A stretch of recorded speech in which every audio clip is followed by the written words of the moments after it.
Friends, ये video हम आपको बताएंगे कि आप एसबीआई के एटीएम फॉर्म को किस तरीके से फिलअप कर सकते हो। तो अगर आपको जानना है कि स्टेट बैंक ऑफ इंडिया के नए एटीएम फॉर्म को किस तरीके से फिलअप करते हैं तो इस वीडियो को देखिए। तो चलिए शुरू करते हैं। ठीक है, तो ये हमारा अभी यहाँ पे देख सकते हैं, ये हमारा फॉर्म है। ये हम इसको फिलअप करके आपको बताएंगे। ये बहुत ही आसान होता है।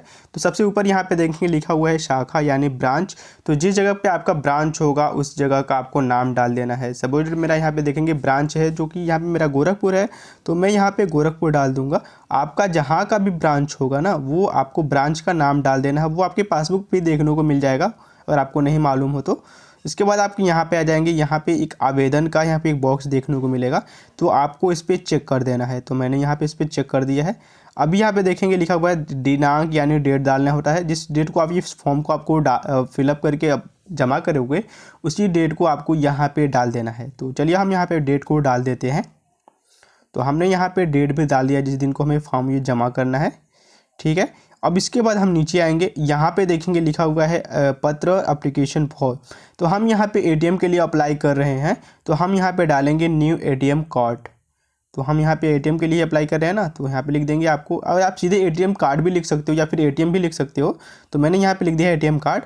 ठीक है, तो आपको इस तरीके से आपको फिलअप कर देना है। आप हिंदी इंग्लिश जैसे चाहे आप फिलअप कर सकते हैं। ठीक है, मैं यहाँ पे आपको समझाने के लिए बता दे रहा हूँ। ठीक है, उसके बाद आपको यहाँ पे नाम लिखा हुआ है यानी नेम, आपको अपना जो भी नाम होगा आपका वो आपको यहाँ पे फिलअप कर देना है। ठीक है, तो मैंने यहाँ पे अपना नाम भी फिलअप कर दिया है। इसके बाद हम यहाँ पे आ जाएंगे, लिखा हुआ है खाता संख्या यानी अकाउंट नंबर। तो जो भी आपका अकाउंट नंबर होगा वो आप अपने पासबुक में से देख के एक एक अंकों को अच्छे से मिला के आपको यहाँ पे फिलअप कर देना है। तो हमने यहाँ पे अपना अकाउंट नंबर भी डाल दिया है। इसके बाद हम नीचे आ जाएंगे, यहाँ पे लिखा हुआ पता एड्रेस। तो जिस जगह पे आप अपने एटीएम कार्ड को प्राप्त करना चाहते हैं यानी अपने घर का एड्रेस आपको यहाँ पे डाल देना है। हो सकता है आप शहर में लगते हो तो आप शहर का एड्रेस डालेंगे, अगर गाँव में रहते हैं तो इस तरीके से, जिस तरीके से मैं यहाँ पे डाल रहा हूँ सेम इस तरीके से मैंने लिखा ना विलेज डाल के आपको अपने गाँव का नाम डाल देना है। जैसे कि मैं विलेज लिख के अपने गाँव का नाम डाल रहा हूँ, सेम इसी तरीके से आपको भी अपने विलेज इस तरीके से लिखना है और डैश करके आपको अपने गाँव का नाम डाल देना है। ठीक है, तो मैंने यहाँ पे गांव का नाम डाल दिया। उसके बाद आपको यहाँ पे कॉमा देना है। इसके बाद आपको यहाँ पे पोस्ट का नाम दे लेना है। जो भी आपका पोस्ट होगा, नज़दीकी पोस्ट होगा यानी जो भी आपका पोस्ट पड़ता हो वो आपको अपना पोस्ट यहाँ पे फिलअप कर देना है। तो मैंने यहाँ पे अपना पोस्ट भी डाल दिया है। उसके बाद आपको यहाँ पे डिस्ट्रिक्ट का नाम भी डाल देना है। ठीक है, इसके साथ साथ आप पिन कोड भी डाल सकते हैं क्योंकि पिन कोड से ये आपको आसानी से आपके घर पहुँच जाएगा। ठीक है, तो मैंने यहाँ पे डाल दिया डिस्ट्रिक्ट। इसके बाद आप आपको अपने स्टेट का नाम डाल देना। तो मैं यहाँ पे अपना स्टेट का नाम डाल देता हूँ, उत्तर प्रदेश। ठीक है, तो इस तरीके से आपको फिलअप कर देना है। इसके बाद यहाँ पे आ जाएंगे, यहाँ पे देखेंगे लिखा हुआ है कॉन्टैक्ट नंबर यानी जो भी आपका फ़ोन नंबर होगा आपके खाते से लिंक वाला वो आप यहाँ पे फिलअप कर सकते हैं। ठीक है, ताकि आपके घर आसानी से पहुँच जाए। ठीक है, अगर आपको नहीं पहुंचेगा ये इस नंबर पे कॉल करके आपको डाकिया पे से पूछेगा। इसके बाद हम नीचे आ जाएंगे, यहाँ पे देखेंगे तो आप किसके लिए यहाँ पे अप्लाई कर रहे हैं। तो यहाँ पे बहुत सारे ऑप्शन देखने को मिलेंगे, लेकिन यहाँ पे देख सकते हैं यहाँ लिखा हुआ चेकबुक जारी करने हो, तो ये सभी ऑप्शन को अवॉइड करेंगे। और यहाँ पे एक चौथे नंबर का एक ऑप्शन है एटीएम पुनः जारी करने हेतु, तो हम इस बॉक्स पे टिक कर देंगे यानी चेक कर देंगे। इसके बाद यहाँ पे लिख सकते हैं आप जो भी आपको एटीएम चाहिए, मास्टर कार्ड चाहिए, वीज़ा कार्ड चाहिए, वो यहाँ पे आप लिख सकते हैं। मुझे एटीएम कार्ड ही चाहिए तो मैं यहाँ पे इसको छोड़ देता हूँ। ठीक है, कोई सा भी एटीएम चल जाएगा मेरे को। अब यहाँ पे नीचे आ जाएंगे। ठीक है, इस तरीके से आपको नीचे जाना है। अब यहाँ पे देखेंगे, यहाँ पे आपको कुछ भी नहीं भरना है। अभी आप सीधे नीचे आ जाएंगे। ठीक है, अभी आपको नीचे आके यहाँ पे देखेंगे लिखा हुआ है आधार कार्ड संख्या। तो आपको यहाँ पे आधार कार्ड का नंबर होगा, वो आपको अपना आधार कार्ड का नंबर यहाँ पे डाल देना है। तो चलिए हम यहाँ पे अपना आधार कार्ड का नंबर डाल देते हैं। सेम इसी तरीके से आपको भी अपने आधार कार्ड का नंबर यहाँ पे डाल देना है। तो मैंने यहाँ पे आधार कार्ड नंबर डाल दिया है। इसके बाद हम नीचे आ जाएंगे और यहाँ पे लिखा हुआ ना निवेदक का नाम, एप्लीकेशन नेम यानी जो आप अपने फॉर्म को आपको अपने यहाँ पे साइन कर देना है। ठीक है, तो चलिए हम यहाँ पे अपना साइन कर देते हैं। सेम इस तरीके से आपको भी अपना साइन यहाँ पे कर देना है।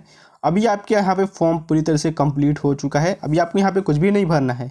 तो हमारा फॉर्म रेडी होने के बाद कुछ इस तरीके का दिखेगा। ठीक है, इसके साथ आपको अपना आधार कार्ड, हो सकता है आप एक फ़ोटो लेके जाइएगा अगर आपको फ़ोटो लगे। मेरा यहाँ से फ़ोटो नहीं लगा था, मैंने यहाँ पे अपना पासबुक का फ़ोटो कापी लेके गया था और अपना एक आधार कार्ड लेकर गया था और मैंने यहाँ पे अप्लाई कर दिया था। चलिए इसको जमा करने के बाद देखते हैं हमारे एटीएम कितने दिनों को बाद आता है। तो मिलते हैं एटीएम आने के बाद। तो फाइनली 16 दिनों के बाद हमारा एटीएम आ गया है। अभी आपको देख सकते हैं जो हमारा एटीएम ये 16 दिनों के बाद आया था हमने 9 तारीख को अप्लाई किया था और जो एटीएम हमें मिला है वो 24 तारीख को मिला है, यानी 16 दिन लगे कुछ एटीएम को आने में। कभी कभी हो सकता है फ्रेंड्स आपको 20 दिनों का वेट करना पड़ सकता है, या फिर कभी कभी आपका एटीएम आता नहीं है। तो अगर आपको एटीएम इंतजार करते हुए 15-20 दिन या फिर 1 महीना हो चुका है, तो अगर आपका एटीएम नहीं आया है तो आपको अपने बैंक में जाना चाहिए। वहाँ पे आपका एटीएम गया होगा। वैसे कभी कभी होता है फ्रेंड्स कि आपका एटीएम आपके पते पर नहीं पहुँच पाता, तो इस कंडीशन में आपका जो एटीएम कार्ड होता है वो आपके ब्रांच में यानी आपके बैंक में चला जाता है।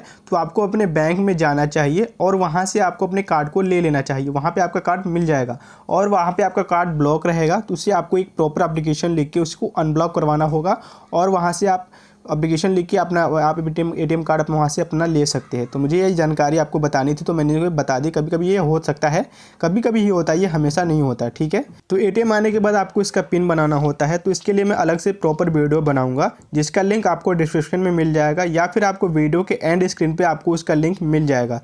तो इस तरीके से आप अपने इसका पिन भी बना पाएंगे। तो आई होप आपको वीडियो पसंद आएगी। वीडियो पसंद आए वीडियो को लाइक और कमेंट में अपनी राय शेयर करना ना भूलें। मिलते किसी ऐसे नए वीडियो में।